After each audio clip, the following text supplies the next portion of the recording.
What's up everyone, welcome to Workshop Rebuild. In today's episode, I'll be removing the spokes from the Bmw R60/5 motorcycle wheels. Once I remove the spokes and the nipples around the perimeter, it'll look something like this. We'll be left with the hub and the outer ring, which is the rim. To disassemble this wheel, you will need a special tool, so I'll share that with you guys right over here on this table. So over here on this table, I have all the tools laid out that I'll be using in today's video, and right in the middle, I have a brand new spoke wrench kit. It comes with 10 different inserts, and you'll probably need one or two of them to actually remove the old nipples that are on the old wheels.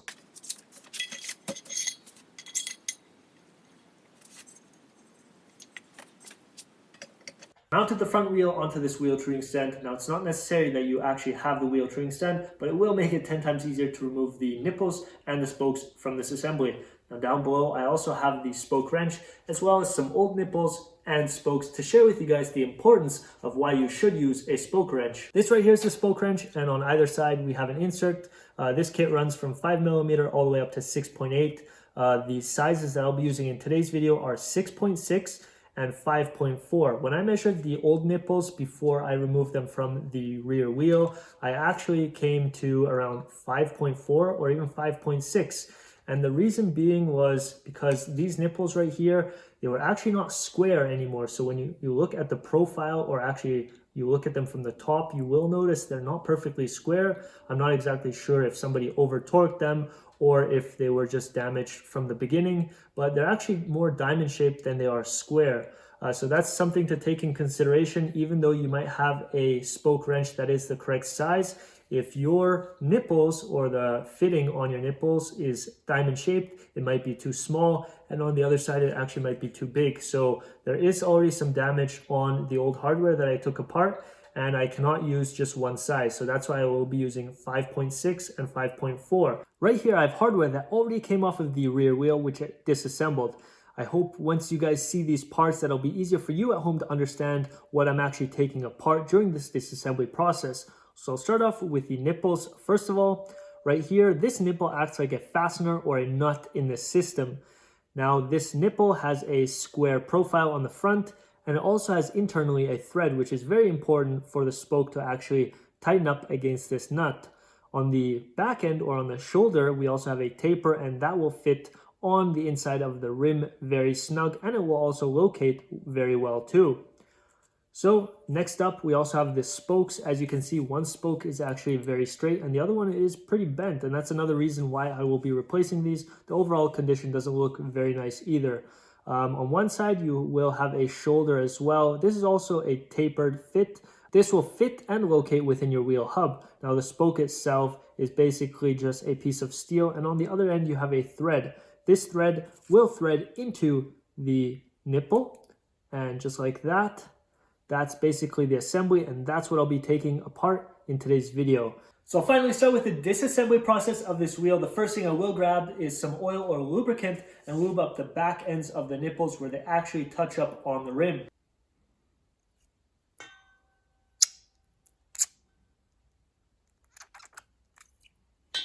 So you want to grab your spoke wrench and mount it onto the nipple. You want to really make sure that it's snug and there's not much play. If there's too much play, you may strip your nipple, which will make it very hard to actually remove.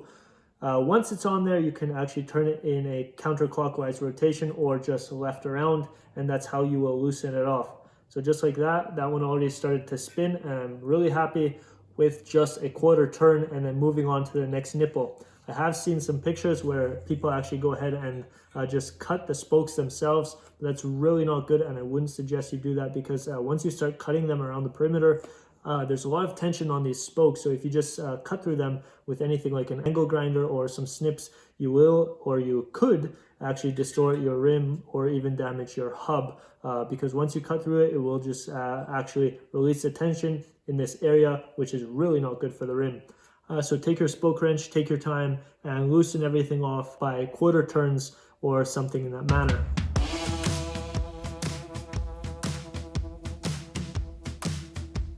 I managed to loosen off all the nipples around the perimeter of this wheel with the spoke wrench. Now I can go ahead and take a flathead screwdriver and loosen off all the nipples completely to free the hub from this rim.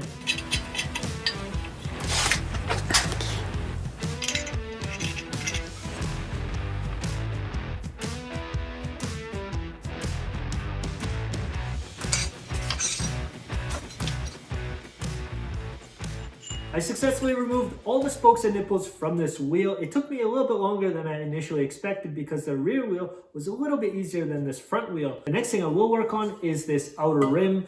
Since this is aluminum, I should be able to bring this back to a polish. Right now, it's a little bit gray and it has oxidized from over the years.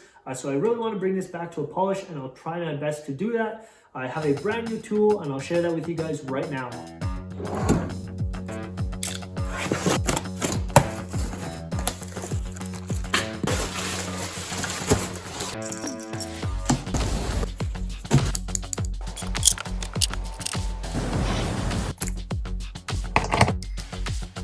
As you guys just saw, I unboxed this brand new tool, which I have over here. This is a 6-inch bench buffer. I picked this up at Princess Auto, which is basically a Canadian version of Harbor Freight.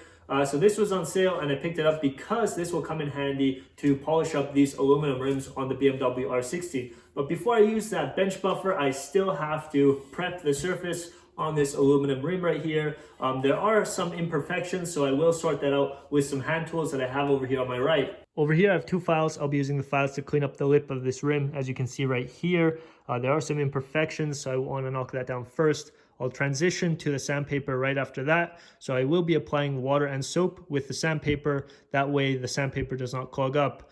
I will start off with 220, work my way up to 1000 grit, and then I will head over to the buffing stage.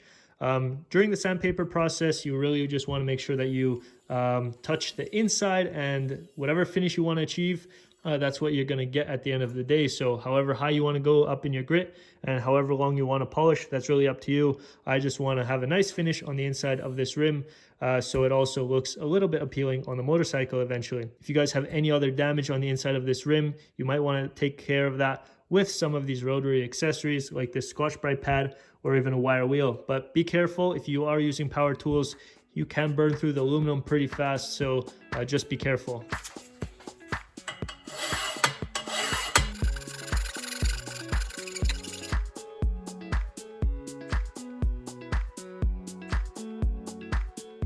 I have my 220 grit sandpaper and some soapy water, and I'll get to work on this aluminum rim.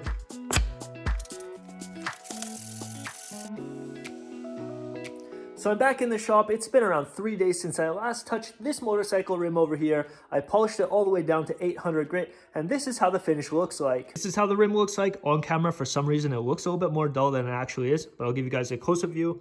With some light, you guys will notice it is polished to 800 grit. So with the sanding stage out of the way, which is very time consuming, we'll head over to the polishing stage. Right behind me on this table, I have everything laid out to get everything done and make this rim look like new again. The tool that I'll be using to clean up these aluminum rims will be this 1/2 horsepower 6-inch bench buffer. On the right, I have a buffing wheel set up with a red or a brown compound. This is a coarse compound, so I'll start off with this buffing wheel, then I'll move my way to the left, and over here I have a blue compound, which is a much finer compound, and hopefully with this I will achieve a very good finish.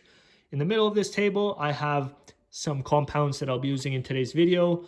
Over here I picked up a 5-pack of polishing compounds. You will see the black compound is coarse, and then if you go all the way to the right, red is much finer. That's exactly how I laid them out right here. So technically with these 5 buffing compounds, you can achieve a very good finish on your aluminum. Over here, this polishing compound is blue, and this is all purpose, but since it's blue, it's also a very fine polishing compound. This will be used on the yellow disc, which is to the left, and the brown will be used on the right disc. Another very important step is to always wear safety glasses as you're buffing or using any rotary tool. You never know when something will fly up into your face. Another thing I will be wearing during the polishing process will be a mask. There will be polishing compound and metal particles in the air, so I don't want to breathe any of that junk in there. Another thing I would recommend is do not wear any gloves. You might come close to the polishing wheels and you do not want your gloves to actually be picked up, so don't wear gloves as you're polishing. But right now I'm going to get to the polishing stage, so let's see what kind of finish we can achieve over here.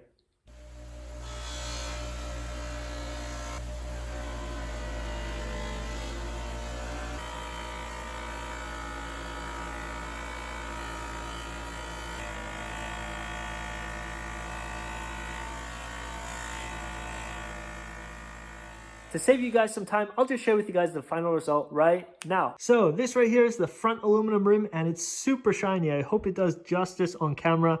I do have a light hooked up to my camera. This right here is the inside. As you can see, it's dull, but right down there or around the perimeter, it is super polished. So I'm really happy with the outcome on this polish. Sure, there might be some finer abrasives than the ones that I actually have. And I still have to clean up this rim properly because there is still some residue around the perimeter. It's really hard to get that off, actually. So once you're polishing the rims, there will be residue actually flying around and merging with the rim once again. And it's actually really hard to get that off. I found the best solvent is acetone to remove that around the perimeter, but it's actually still really hard to get it off. And the acetone doesn't damage the finish or the aluminum whatsoever. So that right there is the finish, and as you can see, all the way around the perimeter is super shiny. Actually, it's shining on the wall right there. If you can see that, that's pretty cool. So yeah, it's super shiny all the way around the perimeter, and the more I touch it with my dirty hands, the dirtier it's getting. So the front aluminum rim is completely polished up, and now I can do the exact same thing to the rear rim, but I'll do that off camera. In an upcoming video, I will be lacing this rim to the hub with brand new spokes and nipples, which already came in. So I will have a video of that very soon. If you guys are interested in that, don't forget to hit that subscribe button down below and turn on your post notifications, because then you will be notified when I upload brand new videos. If you guys enjoyed this video today, I'd really appreciate it if you hit the like button down below as well. It gives me feedback if I'm doing a good job and if I'm sharing valuable content with you guys. If you guys have any questions or concerns, drop a comment down below and I'll get back to you as soon as I can. I try my best to reply to everybody that comments, so if you guys have any questions, just drop a comment down below. With that said, I'll see you guys in an upcoming video. Peace.